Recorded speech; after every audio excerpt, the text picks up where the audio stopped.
centuries. They changed the face of popular music indelibly during their 40-year history without ever having to compromise their sound or aesthetic. Tonight, The Cure enter the Rock and Roll Hall of Fame.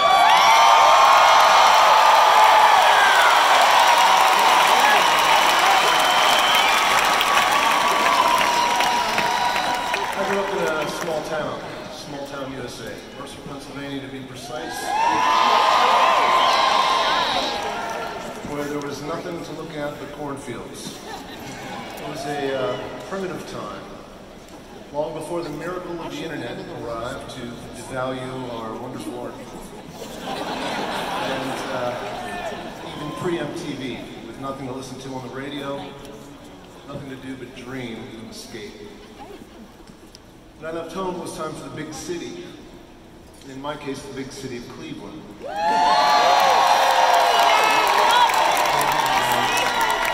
Everything changed. It was the mid-'80s, and just being able to tune into college radio made my head explode with limitless possibilities. This was my baptism into the world of alternative and underground music. The sounds of informal management would eventually become. One of the most important aspects of being swept away by this tidal wave of new music was getting to hear The Cure for the first time.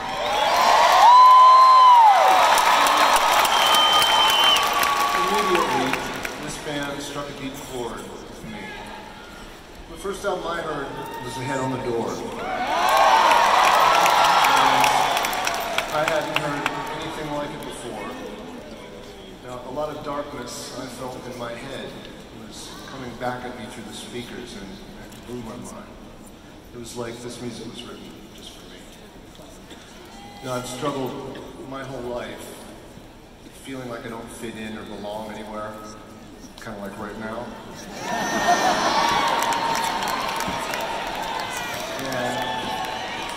And hearing this, suddenly I felt connected and no longer quite so alone in the world. That's one of the things I find so unique and special about the power of music.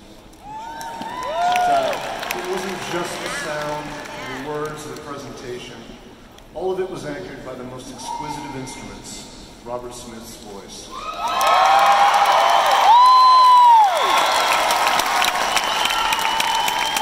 That voice, capable of such a range of emotion, from expression, from rage, sorrow, and despair, to beauty, frailty, and joy. It might sound naive, but until I heard The Head on the Door, I just didn't realize it was possible to write about such difficult and profound ideas, but do it in the context of accessible songs that might even get played on the radio, challenging norms from the inside. That's a huge inspiration. Anyway, I listened to that record non-stop until I wore the grooves clean off the vinyl, and then I worked my way backwards. There was a rich and important back catalog waiting for me. The group that would go on to become The Cure formed in 1976 in the suburban English backwater of Crawley, a small town that all the members also dreamt of escaping from. They were four imaginary boys: Robert Smith, Noel Fulhurst, Michael Dempsey, and Pearl Thompson, who were energized both by the explosion of punk that was happening miles up the road in London, and by the heavy psychedelic rock from America, which they'd grown up loving. After a few lineup changes and the creation of some timeless post-punk and new wave, the band entered 1980 as one of the groups who had come to define the music, the attitude, the look of the decade to come. Singer, guitarist, and songwriter Robert Smith, bassist Simon Gallup, drummer Noel Fulhurst, decided on a trio of classic albums: 17 Seconds, Faith, Pornography, and helped to define what as gothic or alternative rock.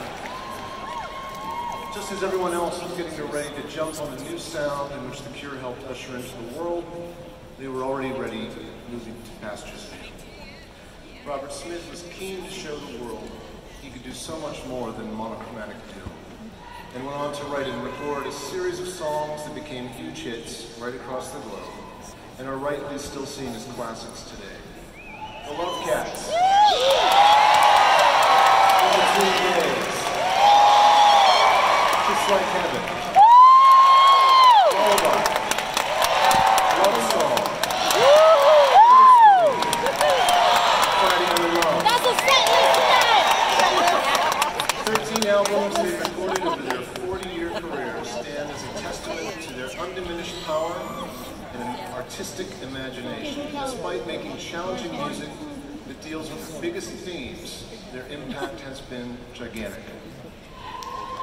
They've sold the best part of who gives a shit how many million records and have been an essential touchstone in the genres of post-punk, new wave, goth, alternative, shoegaze, and post-rock. They're clear influence on countless bands today, including my own. Cure have been in and out of fashion so many times in the last 4 decades that they have ended up transcending fashion itself. Well, it might be quite a hit name to drop in 2019, this wasn't always the case. Their dedication to pushing sonic and artistic boundaries while making music for the ages wasn't always rewarded with glowing reviews in the press. But they never failed to attract a passionate, intelligent, and loyal fan base who've always known the truth.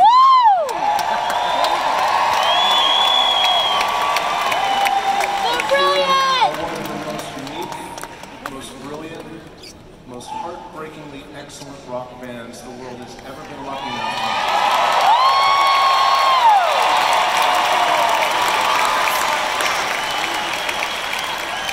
No one needs to question the loyalty of Cure fans.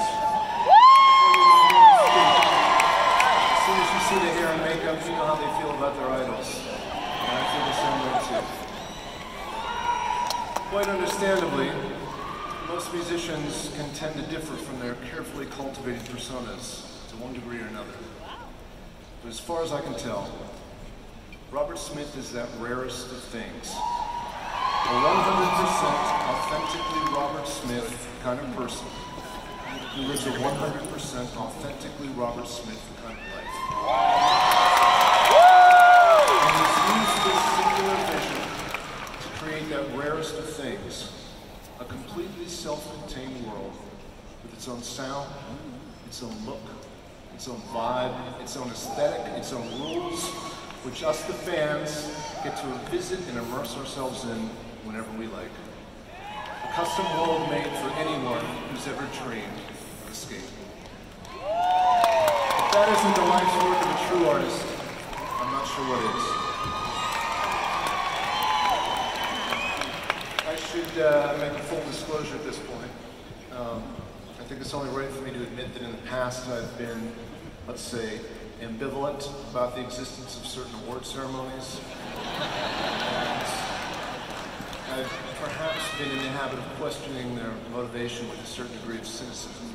In fact, I remember distinctly saying to myself, amongst other things, how can I even take this awards ceremony seriously if they'll open their doors to X, Y, and Z, but they won't even acknowledge the Cure?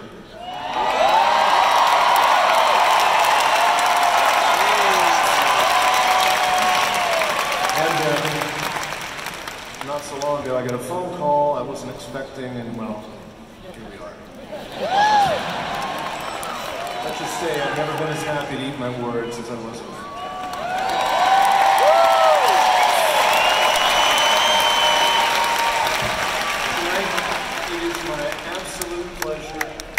Invite to the stage Robert Smith.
this is completely different to singing. It's much more difficult. I'd like to thank Trent for such a lovely induction speech. It means a huge amount to get this from someone who is such a great artist in his own right.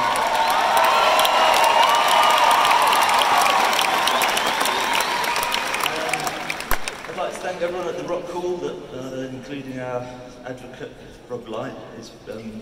Everyone that voted for us. It's a surprise, it's a very nice surprise to be inducted into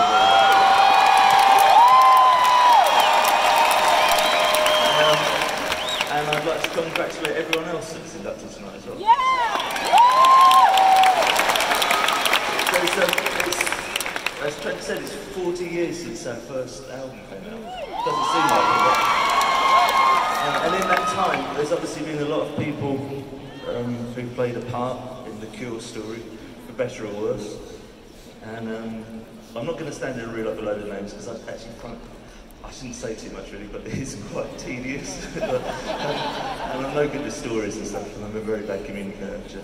But I would like to thank everyone that's been in the band. Boris Williams, Paul Thompson, Lawrence Thomas, Michael Thompson, Perry Dwandy, Matthew Hartley, Phil Thornelly, and the much missed Andy Anderson. And everyone that's in the band. Jason Cooper, Reeves Gabrels, Roger O'Donnell, and of course Simon Gallup, who's been with me every step of the way.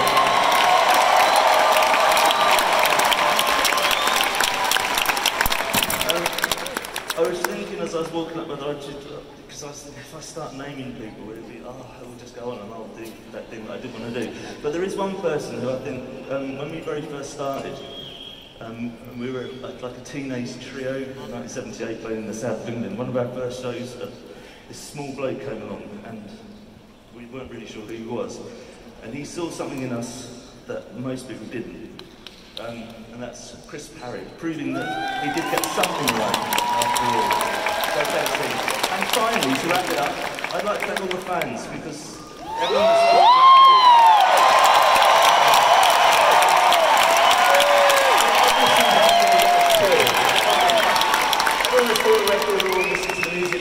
show, just enjoyed what we do. It's been a fantastic thing, it really is. We love you!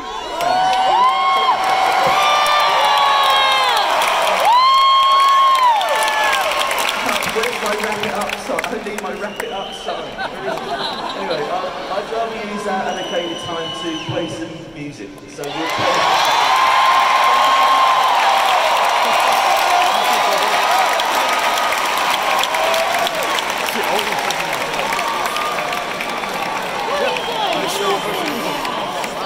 You're not gonna sit down. You better not sit down with the zombies play. That's the deal. I brought you here, you can dance with the zombies too. Dance with the zombies.